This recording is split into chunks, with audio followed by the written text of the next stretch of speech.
Hey everybody, this is the introduction to Marx Without Myth by Maximilien Rubel and Margaret Manale. I'm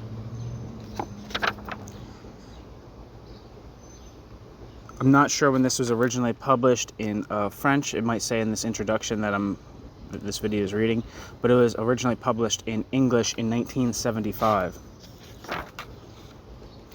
I'll read through the table of contents as well. Introduction, Author's Note, Part 1, 1818 to 1843, Chronological Summary, Central and Western Europe, Eastern Europe and the Middle East, the Far East, Scientific and Technological Progress, Important Works Published, Karl Marx, 1818 to 1843. Part 2, 1844 to 1849, Chronological Summary, Europe, the Revolutions of 1848 to 49, the Americas, the Far East, Scientific and Technological Progress, Important Works Published, Karl Marx, 1844 to 1849.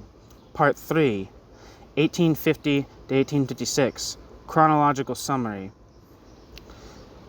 Europe, the Crimean War, the Americas, the Far East, Scientific and Technological Progress, Important Works Published, Karl Marx, 1850 to 1856. Part 4, 1857 to 1863, Chronological Summary, Europe, the Americas, the Far East, Scientific and Technological Progress, Important Works Published, Karl Marx, 1857 to 1863. Part 5, 1864 to 1872, Chronological Summary, Europe, the Americas, Scientific and Technological Progress, Important Works Published, Karl Marx, 1864 to 1872. Part 6, 1873 to 1883, Chronological Summary, Europe, the Americas, Asia and Africa, Science and Technological Progress, Important Works Published, Marx, 1873 to 1883.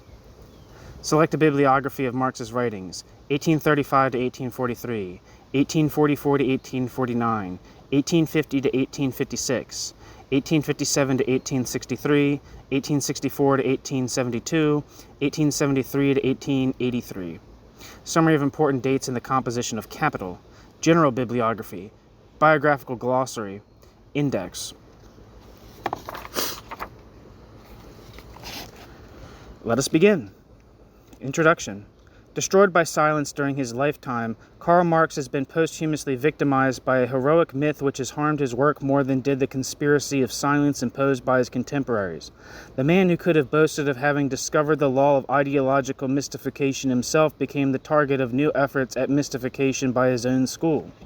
While his personality is caricatured in extremes, from lifeless travesty to the awesome image of an intellectual monster, his words are taken to be the Sibylline proclamations of an omniscient oracle and used to mask the deeds and misdeeds of modern social leaders seeking to evade personal responsibility. The doctrines Marx intended as intellectual tools for the working class in its struggle for emancipation have been transformed into political ideology to justify material exploitation and moral slavery. His postulate of the dictatorship of the proletariat, in particular, conceived of as the democratic rule of the overwhelming majority in the interest of the overwhelming majority, has been distorted into ideological legitimation for the exploitation and oppression of one social group or class by another and invoked as justification for the abolition of basic human rights. Under the label of, quote, Marxist socialism, the inhuman social relations of feudal and pre-capitalist society have been legitimized for today's world.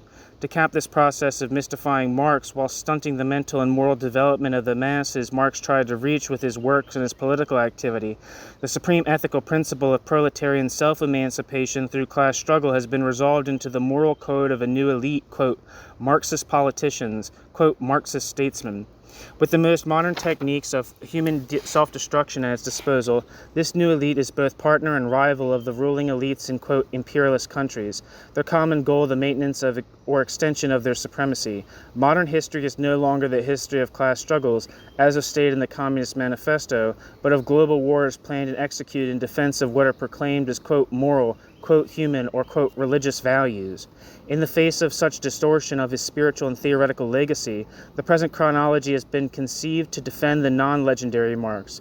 Its principal concern is to counter the universal myth and misunderstandings with a portrait of the man, the revolutionary thinker, the militant.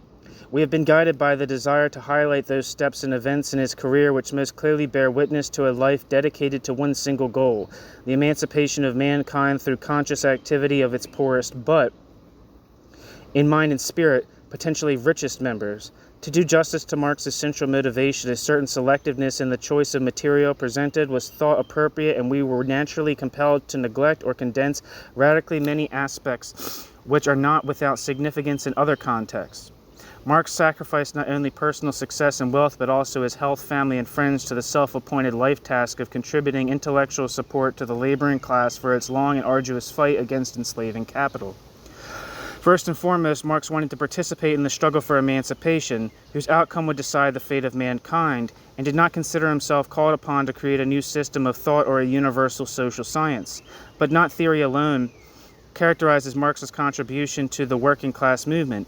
At every promising occasion, he actively associated with proletarian organizations, the International Correspondence Committees of 1846 to 47, the Communist League 1847 to 1852, the Workers' Educational Societies, and the International Working Men's Association 1864 to 73, together with the Reform League. He did so because of a compelling belief that the truth of any theory can be affirmed only in human practice, understood here not as party politics but as the socio-political movement of the entire working class. The dialectic relationship between scientific cognition and the practical fulfillment of the proletarian mission did not, in his opinion, demand a special, highly centralized workers' party, but rather a well-developed capitalist system of economy with its ruling bourgeoisie and its antithesis, the disinherited, impoverished, but conscious working class. He saw a correlation between the action of the latter and the inner decay of capitalism, and therefore considered his role to be that of a social theorist, adding scientific insights to the actual proletarian movement. Marx often spoke of his, quote, bourgeois misery, and he had every reason for doing so. His income as a writer was never sufficient to support himself and his family adequately. Hence they depended on the financial generosity of his lifelong friend Friedrich Engels. He spent most of his adult years in exile, a pariah from the age of 26, experiencing the tragedy of an outsider who threatened society's tenuous equilibrium. Only a small part of his many writing projects were ever brought to fruition. Penury, illness, family difficulties, journalistic hackwork made his life a long chain of disappointments and insoluble problems. Yet he turned a deaf ear to generous offers tendered by government agents to collaborate on official publications which would have brought him to the attention of a much wider public and secured his reputation in the scholarly world. He felt nothing but disdain for the prejudices of, quote, so-called public opinion, end quote, and never cared for popularity. His attitude is typified by a quotation from Dante's Divine Comedy, which closes the preface to Capital Book 1. Segui il tuo corso e lascia dir la gente. I don't know what the hell that means. There's no translation. Long before he had published even the first part of his Economics, many of his friends expected him soon to head a new school of thought.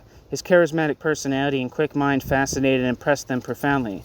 Although few of his contemporaries recognized his genius and obstinately supported him in face of uninterested public opinion and the slanders or polemical attacks of men such as Karl Vogt and Brentano, or of the Prussian state police. In a well-meaning effort to compensate for these slanders, his loyal friend Engels tried to popularize Marx's writings by reinterpreting them. Yet he succeeded only in initiating the transformation of Marx's social theory into a proletarian Weltanschauung. Engels' identification of Marx with, quote, scientific socialism and anti-Düring, his graveside eulogy of his friend as the source of proletarian consciousness, were unfortunate statements that unwittingly followed the self-contained ideological system of Marxism. He failed to respect the dialectical unity of revolutionary action by the conscious proletariat, the ethical imperative of Marxian thought, and scientific insight into the socio-economic mechanism of the historic process, replacing the subtle dualism with revolutionary phraseology. Every interpretation of Marx's intellectual achievements which lays claim to the discovery of a new system of thought or philosophy necessarily amounts to a fundamental perversion of his actual intentions. An impartial examination of Marx's political career shows, however, that he was not always able to reconcile his conduct with his theoretical views, thereby furnishing his political opponents with fuel for their polemical fire. He was accused of vanity, of desiring personal power and despotic control over the working class movement, and whereas it is certain that he did possess traits which sometimes exasperated his friends and made their relations problematic, to expect a, quote, full-blooded man like Marx to be free of human weakness is unreasonable and dangerous. His final maxim, quote, nihil humani a me alienum puto, end quote. I think that's nothing human is alien to me. Because, I don't know, I see the word human and alien in the same, like, I don't know what the word, root words, or I don't fucking know. But I'm pretty sure that's what it means. Nothing human is alien to me. His favorite maxim, nothing human is alien to me, is conveniently overlooked by those who wish to make him a cult figure, with his detractors, while his detractors too, although assiduous in their criticism, have so radically distorted the dimensions of the man that he is no longer compatible with any reality past or present. Marx's own fate reflects in part the disheartening drama of the world's deprived and injured working population. Living under the most uninspiring auspices and with a minimum of recognition for years of solitary study and reflection, Marx never imagined himself the founder of any system of thought or political movement whatsoever, nor did he presume to have discovered a universally valid or revolutionary theory of social development. Discerning enough not to place himself above those who formed him, he never forgot his debts to his predecessors and teachers. Indeed, any profound appreciation of Marx's achievements is impossible without an awareness of the 19th century intellectual panorama which produced such thinkers as Saint-Simon, Charles Fourier, Robert Owen, Proudhon, Lorenz von Stein, Alexis de Tocqueville, and of course Hegel and Feuerbach. The first three in particular saw, before Marx, the actual as well as the impending dangers of technologically advanced society, and they proposed remedies to solve the crisis of modern civilization. Marx's study of philosophy and history, not of economics, engendered his protest against the prevailing social system and his determination to serve the cause of what Saint-Simon called, quote, la classe la plus nombreuse, et la plus misérable. Miserable. I don't fucking know. La classe la plus nombreuse et la plus misérable. I don't fucking know. He concluded that society's ills could be overcome only through the political and social maturation of this class, and then turned to concentrate on political economics in order to support his views with scientific argument. During the course of his extensive studies, he absorbed impulses from many different intellectual currents, using them to create an inspiring, albeit somewhat ambiguous, vision of future society. At the center of his writing was an ethical force, the postulate that human society or social humanity should ultimately result from technological progress, that man's barbaric prehistory would be superseded by an era of human self-realization. It was not because he fortuitously reread Hegel's logic that Marx predicted the inevitable fall of an economic system based on profit and the simultaneous construction of a classless, stateless, and moneyless society, but because he was filled with the hopes and dreams of Saint-Simon, of Robert Owen, of Fourier. Lenin once stated that capital is incomprehensible for the reader who is ignorant of Hegel's logic, yet there is even more reason to maintain that those who are unacquainted with Shakespeare's humanity or the world of Charles Dickens cannot understand Marx, for the tenor of his real achievements lies far beyond the range of those schools which claim him as their intellectual father. This chronology is not intended to replace the definitive biography of Marx, which has yet to be written, but to lay its foundation and at the same time to destroy the legendary image of the author of Capital. If in these pages the reader misses the wealth of anecdotal detail normally included in a biography, he should bear in mind that the omission is deliberate and has enabled us to treat more intensively the material selected, especially the works themselves and the correspondence. Marx's life is divided here into 6 main periods, each introduced with a brief historical resume of scientific world events. His essential contributions to economic theory and social analysis have been outlined by using writings from before 1867, as well as his often explicit letters to Engels and others, a procedure which allowed us to abstain from quoting passages out of Capital itself. Principally, this volume is a forum for Marx's own statements concerning his troubled and turbulent life, his goals and intentions, his motivation, and should, despite its brevity, communicate an understanding of the fundamental human and scientific premises behind Marx's social theory. Accent has been placed on the dual character of this theory, theoretical critical comprehension of economic relations, and, integrally linked to it, the ethical practical solution to problems arising from the incessant revolutionary social developments in the modern world. Even though the revolutionary maturation of the working class has not kept pace with the continued expansion of the capitalist system, as Marx had hoped and postulated, the alternatives inherent in the decline of this system are becoming increasingly significant. Men must either embrace a rational social order on a worldwide scale, or through gradual self-destruction sink into a state of barbaric chaos. The responsibility for this fatal dilemma lies with each of us. Only the personal decision of the majority of individuals can realize the rational utopia that will end the indignities of man's inhuman past, secure the survival of all humanity, and usher in an era of universal self-determination.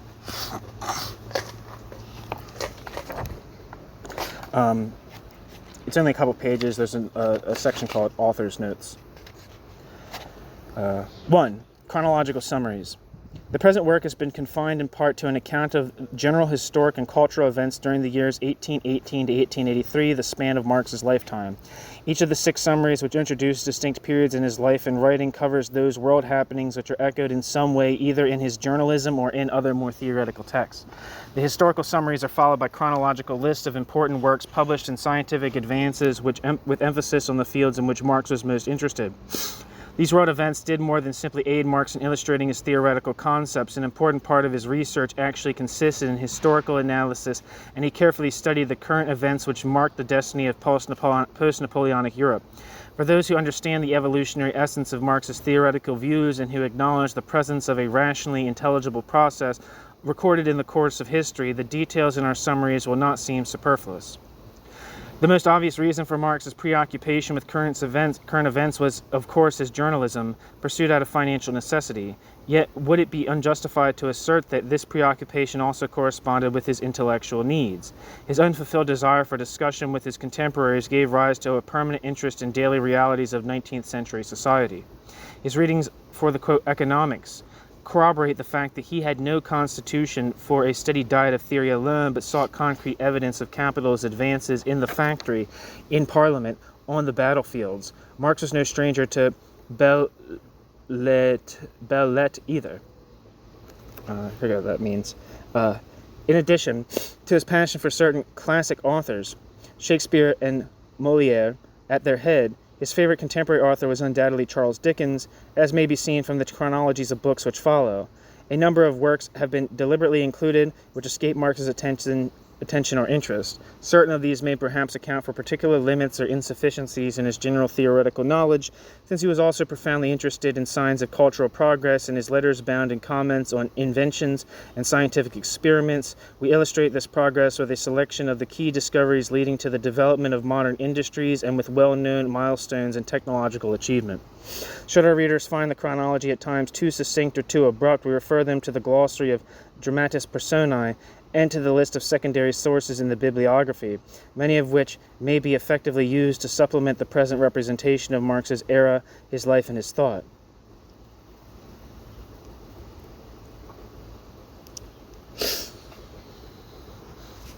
Thanks for listening.